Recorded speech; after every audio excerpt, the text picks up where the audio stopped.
ஒரு நல்ல scan starts even before measurement.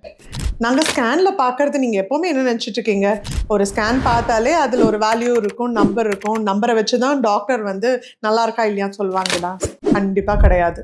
ஒரு ஸ்கேன் நாங்கள் பார்க்கறது ஒரு மெஷர்மெண்ட்டுன்னு அந்த ஒரு ப்ளஸ் சைன் ஆரம்பிக்கிறதுக்கு முன்னாடியே நிறைய விஷயங்கள் எங்களுக்கு தெரியும் குழந்தைய பற்றி. எப்படின்னு கேட்குறீங்களா? அந்த குழந்தையோட அசைவு எப்படி இருக்குன்னு ஃபஸ்ட்டு பார்ப்போம்.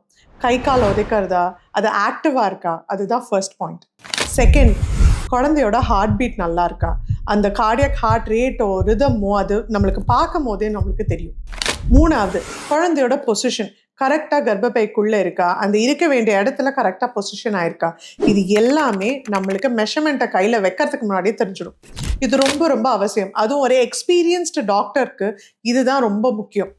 இதை தாண்டி வர்றது மெஷர்மெண்ட் ஒத்துக்கிறேன். நம்மளுக்கு எதுக்கு அந்த மெஷர்மெண்ட் பார்க்குறோம்? ஒரு குழந்தையோட தலைப்பகுதியாக இருக்கட்டும், இல்லை வயிற்று பகுதி ப்ளஸ் காலோட தொடை எலும்பு நம்ம பார்க்கறதே குழந்தையோட வெயிட்டை கணிக்கிறது.